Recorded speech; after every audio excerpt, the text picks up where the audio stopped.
Esam tagad dabīgās salās uz lauku pārbaudēm, dabīgos medību apstākļos ar alus suņiem, un filozofija tāda, ka jebkuram medību sunim vispareizāk būtu jātaisa pārbaudas taisni dabīgos apstākļos. Mākslīgos apstākļos mēs varam iepazīstināt ar to dzīvnieku, kas viņam būtu jāmedī, bet šeit mēs medīsim pirmā salās jenotsuņus, un filozofija tā, ka sunīs tiek palaists, konkrēts laiks, ka viņam alās jāatrod. Ir eksperts viens un arī divi profesionāli mednieki, kas kādu laiciņu jau medījuši un kas klausās, kurā brīdī sunītis sāk apriet dzīvnieku. Tad konstatē, vai tas ir tupikā, vai arī vienkārši viņu kaut ko dzen uz tupiku. Sagaida to momentu, kad tiek iedzīts tupikā, un tad tiek fiksēts šis laiks, kā ir konteksts, protams, pirmā momentā. Iedzinot tupikā, tad dzīvnieks tiek atrakts. Ja viņš vēl nav notvērts, tad dot iespēju medību sunim pastrādāt, parādīt savu veiklību un meistarību, kā viņš tur ņemās to dzīvnieku, un arī pēc tā tiek likts balvas un vērtējums. Izziņā! Aiziet, meklē! Kur ir čuks? Labs ielīd uz šijā. Izlīd uz tur ārā. Izziņā! Aiziet, meklē! Es nezinu, kas tur pa zvēri. Tiku šeit iekšā. Sunītis viņš bija te, tagad viņš noķēra dzīvnieku aiz galvas, un tas dzīvnieks viņu ievilka tupikā iekšā. Tāpēc viņš bišķi tālāk. Tad mēs apsīsimies rezultāti. Nē, varētu būt, ka pat divi, jā.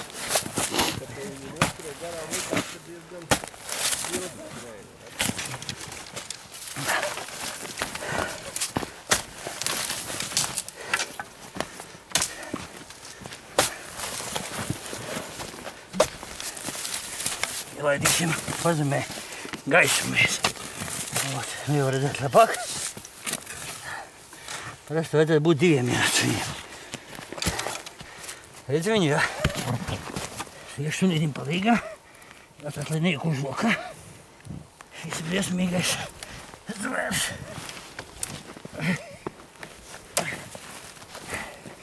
Eiku notveries ļoti labā tvērienā. Noķērts jenotsuns. Nekad nedrīkst ņemt aiz priekškājām, jo viņš var iekost. Viņš nav apsirdīgi noskaņots. Labs. Viss. Pagaidi. Viss. Dod! Dod! Dod! Meklē vēl. Meklē, aiziet apsties. Ej, meklē, aiziet. Aiziet, meklē. Aiziet, sameklē. Meklē. Ne! Būs. Meklē. Ielaid vēlreiz apsties. Aiziet, apsties, kas tur ir? Meklē. Meklē čuks. Meklē. Lielākā problēma ar šiem suņiem ir, ka viņi ļoti agresīvi. Un ja tas jenotsuns izrādās, ka viņš beigts, īpaši ja vēl divi, ka viņi izplēš agotmās priekšai, pakaļai. Meklē. Labs, meklē. Ej meklēt. Ielīdi suns, noķērām to pirmo un atrakām vaļā alu. Ielīdi noķēra uzreiz otro jenotsunu. Te viņš ir apakšā. Mēs viņu noķersim. Būs noķērts ģimenīt. Abi divi. Jenotsuņi, mamma i papa.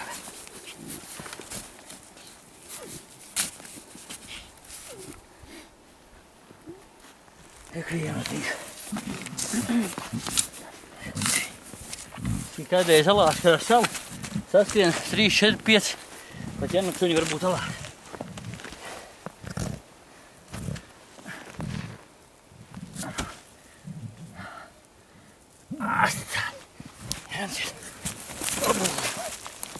Priesnīgi. Meklē. Liecies mierā. Meklē. Liecies mierā. Tā kā medības ir šobrīd beigušās, ir noķēruši divus jenotsuņus, tad galvenā lieta ir jāsakārto. Jāsakārto alus, ko mēs esam atrakuši. Mēs ēdēksim viņus ciet un ar sniega lapām pārklāsim. Lai atkal nākušie dzīvnieki alu varētu atnākt un dzīvot šeit ilgi un laimīgi.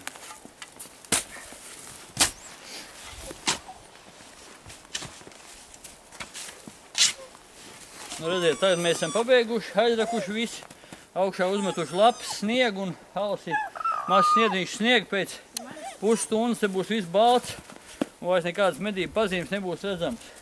paies nedēļa arī izies no alām suņa smakas iekšā, tā ir dotā momentā, ka suns ir medījis.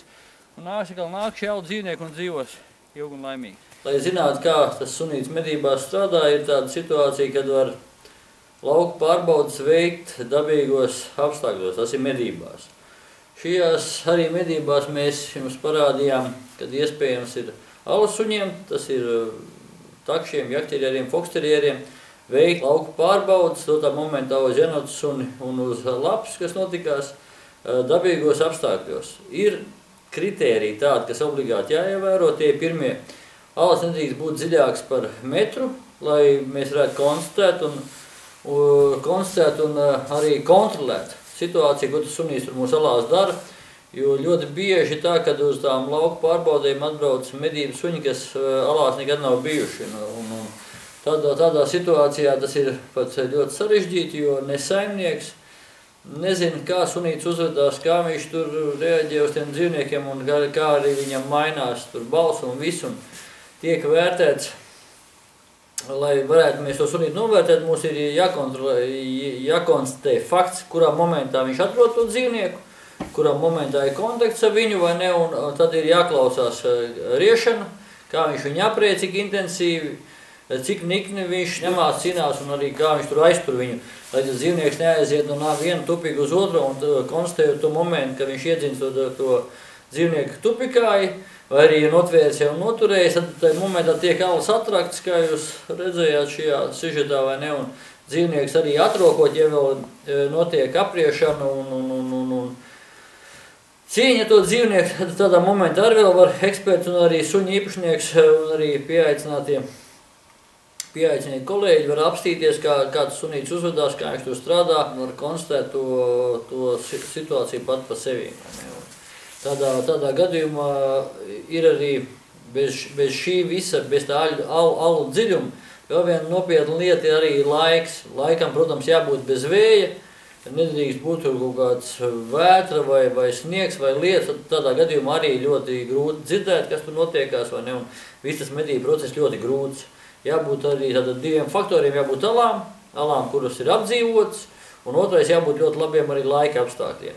Ja šie divi apstākļi ir, tad, protams, ir iespējams pieteikties Latvijas Mednieku Kinoloģiskajā savienībā par telefoniem pie ekspertiem un braukt savu sunīti pārbaudīt pie mums, vai arī braukt taisni uz jūsu medību objektiem, ko jums ir zināmas alas tādas vai ne, un zināmas situācijas, un arī mēs varam braukt pie jums un arī sunīti pārbaudīt dabīgos medību apstākļos. Tas ir viens no pareizākiem un es uzskatu viens no labākajiem veidiem, jo, ja jūs brauciet kaut kādām sacensībām vai uz mākslīgām malām, tur sunītim var būt ļoti liels visādas stresa situācijas, jo, ja jūs atbrauciet kaut kādiem sacensībām, tur jau ir tā dienā 16-17 suņi, ja jūs izlozējat pēdējo numuru, tad jūs iedomājaties, ko tas suns tur vispār var iedomāties, ka tur viss vienās smakās ir vai ne, un kad nevar saprast vispār, ko tas mednieks vai ko tas īpašnieks taisno no tā suņa vēlās, jo tas ir ļoti, ļoti viņam sarežģīti. Bet dabīgos apstākļos, kā jūs redzat, tas ir ļoti pozitīvi un pareizi, nekādi citi traucēšanas faktori nav, ir vienkārši jābūt zināmai apmēram situācijai, kur izējas arī uz tā lapsuma, uz tevi otrā salās aizmuka, protams, ja tur nebūtu zēni pa telefonu runājuši, arī to būtu nomedījuši un būtu medības bijuši izcils. Bet tā sunīts izdzina lapus ārā, iznāca pēc tam apstājās un arī saprast, kas tur noticies. Protams, lapus sen aizmukus prom bija, vai ne? Un tā medība gāja tikai nepievēršot pilnu uzmanību visam tam procesu būtībai. Mēs pielaižot vienu kļūdu, tā momentā no mednieka no suņa puses bija tā, ka tas medījums vienkārši aizmuka prom un sveiks un vesels, kā pasakā, kad arī večuku apmuļķoja un arī vilku iesaldēja ezera ledū. Ar vislabākajiem novēlējumiem tieši jums!